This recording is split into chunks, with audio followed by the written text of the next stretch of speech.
कायद्यांबद्दल बोलले त्याला कारणीभूत आपणच आहोत। हे 18वे संघर्ष दिन म्हणून आपण या ठिकाणी साजरा करत आहोत आणि असंख्य लोक गर्दी आपण इथे पाहिल्यानंतर असं वाटतं का नाही लाल बावटा म्हणजे एकदम लाल बावटाची जी घोषणा आहे ज्याच्या डोक्यात मेंदू ज्याच्या हातात ताकद तो लाल बावटात येतो ही अशी ताकद दाखवली जाते आणि ती खरीच आहे।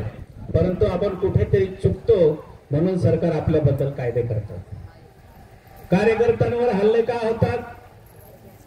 आपण कुठेतरी कमी पडतो म्हणून कार्यकर्त्यांवर हल्ले होतात। पेरणीमध्ये चाऱ्या का खोदले जातात? आपण कुठेतरी कमी पडतो हे आपण लक्षात घ्यायला पाहिजे। कॉम्रेड मनसुराम पवारांनी सांगितलं इलेक्शन म्हणजे काय।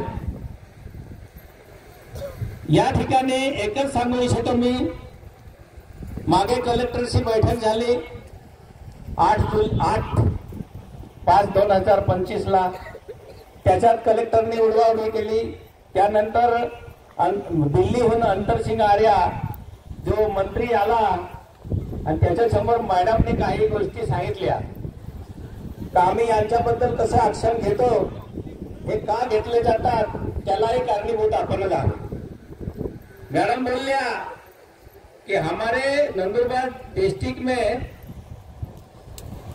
23 सितंबर से तो 13 जून तक मी 18 बैठका घेतल्या। मागे आम्ही बैठक घेण्यासाठी आरटी गावित आणि मी किती पत्र दिले परंतु मॅडमने बैठक घेतली नाही। परंतु त्यांना दिल्ली सरकारला सांगायचं असतं का मी 18 बैठक घेतल्या त्याच्यात 5772 दावे मी सुनावणी घेतली आणि 548 दावे पात्र केले असे त्यांनी जाहीर केले। आणि त्यानंतर त्या शेवटी बोलल्या का ये साल में अक्टूबर महीने तक वन पट्टे का दावा 0 कर देंगे। त्यानंतर जो अंतरसिंग आर्या होता त्यांनी त्यांच्या भाषणात सांगितलं का ये जो हम दौरा करते आदिवासी एरिया में उसका जो डाटा रहता वो हम संसद में बोले वहां पे देते, प्रधानमंत्री को सामने रखते। यानी आपली जी जमीन असते त्याचा डाटा पूर्ण हे लोक इथून घेऊन जातात आणि त्या ठिकाणी दर्शविला जातो आणि आपल्या जमिनीमध्ये कंपनीला आणलं जातं। हे त्यांचे कारस्थान आहे का? आता आमच्या पश्चिम पट्ट्यामध्ये मिलिटरी तैनात आहे। दावे दाखल आहेत त्यांच्याकडे न येताना ते जे दाखल नव्हते त्यांनी हाकललंय परंतु ते जात नाही का ते वाट पाहून राहिले। यांच्याबद्दल सरकार केव्हा ऍक्शन घेईल आणि केव्हा आम्ही यांच्या जमिनीत पाय ठेवू? अजूनपर्यंत कोणताही मंत्री आपल्या बाजूने बोलायला तयारच नाही। याला कारणीभूत आपण जेव्हा आपण आपली लढाई खेळतो निघतो तेव्हा आपण घरात घुसतो। तर असं चालत नाही। आपल्याला जर लढायचं असेल जमीन मिळवायच्या असतील तर लाल बावटाचे जे धोरणे आहेत ते समोर ठेवून आपण लढलं पाहिजे। नाहीतर कलेक्टरचा निर्णय एकच आहे का अक्टूबर महीने तक हम 0 कर देंगे। सुनावणी चालू जाईल। आता पण 21 तारखेला सुनावणी गेली।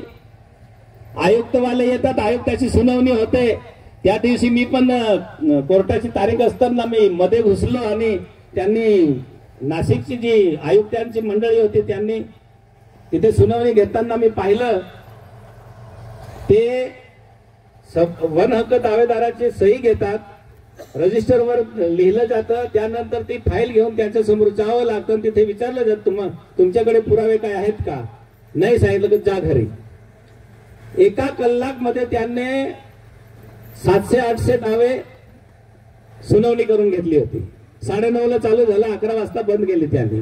म्हणजे असं हे कारस्थान चालू आहे। त्यासाठी आपल्याला हुशार राहायला पाहिजे आपण। आणि जे बी आपले निर्णय आहेत या वर्षीची आता आपली जी लढाई पुढची कशी होणार आहे ते कार्यकर्ते सांगणार आहे ते शांतपणे ऐकूनच जावे, लवकर जाऊ नये एवढंच बोलतो आणि थांबतो। आता एक